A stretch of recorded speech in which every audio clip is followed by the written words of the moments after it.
Pensa só, toda vez que a gente usa a internet, seja para mandar uma mensagem ou ver um vídeo, a gente está usando um sistema genial que foi projetado lá nos anos 80. Ele funciona como uma gigantesca lista telefônica global, só que totalmente descentralizada. É um dos verdadeiros heróis anônimos do nosso mundo digital e hoje a gente vai entender direitinho o porquê. Então, a gente vai mergulhar na história de como a internet simplesmente não cabia mais nesse arquivo único e por que a solução criada naquela época ainda é, literalmente, a espinha dorsal de tudo que a gente faz online hoje. Vamos começar do começo, claro. Para entender por que a solução foi tão brilhante, primeiro a gente precisa ter uma noção do tamanho do problema. Vamos voltar lá para os primórdios da internet, quando tudo, absolutamente tudo, dependia de um único arquivo. Essa era a grande questão, né? Não tinha um sistema de busca, não tinha nada. Como é que uma máquina sabia o endereço numérico de outra para conseguir se conectar? A resposta era, surpreendentemente simples e até perigosa. Era um único arquivo de texto chamado hosts.txt.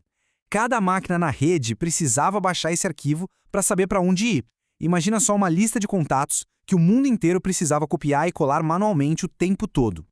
E como o próprio documento original da época descreveu, o crescimento explosivo da rede estava virando uma crise.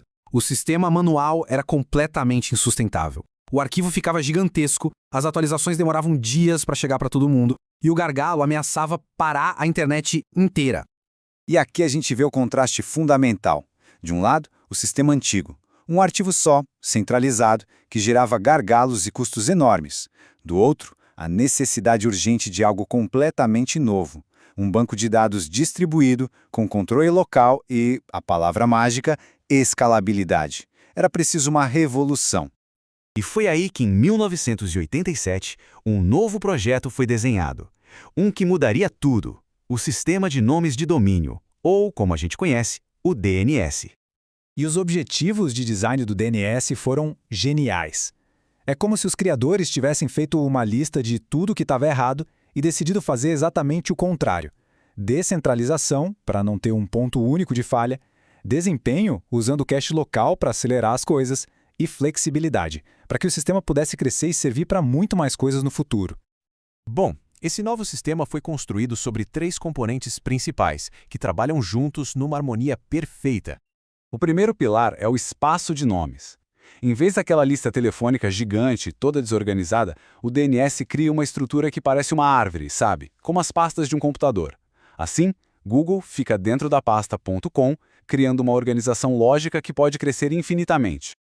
O segundo pilar são os servidores de nomes. Pensa neles como se fossem bibliotecários espalhados pelo mundo. Nenhum deles tem todos os livros, mas cada um é especialista na sua seção.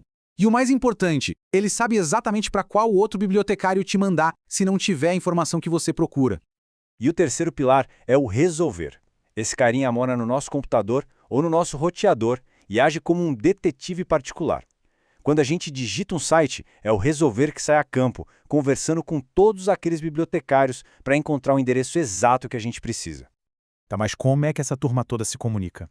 Através dos registros de recursos. Pensa neles como as diferentes informações que você tem num cartão de contato. O registro A é o endereço IP do site.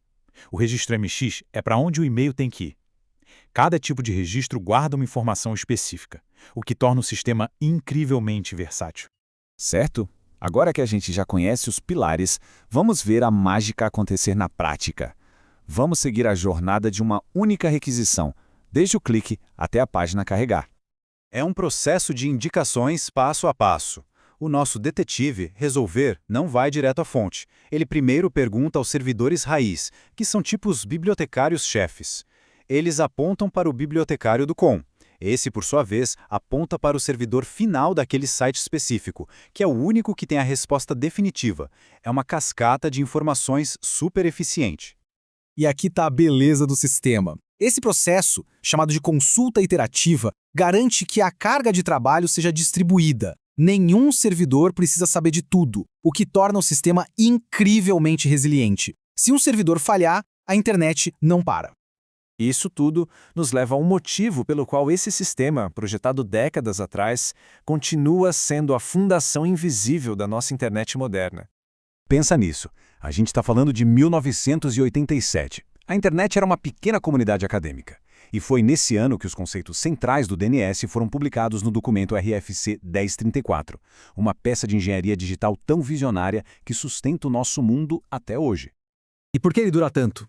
Por causa desses princípios fundamentais. Ele foi projetado para ser distribuído. Então não tem um ponto fraco. É hierárquico, o que dá autonomia para as organizações, usa cache para ser super rápido e, o que é crucial, é extensível. Quer dizer, ele pode evoluir junto com a internet sem quebrar.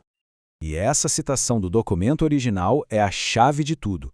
Ela resume a filosofia central do DNS. O sistema priorizou a disponibilidade e a resiliência acima de qualquer outra coisa.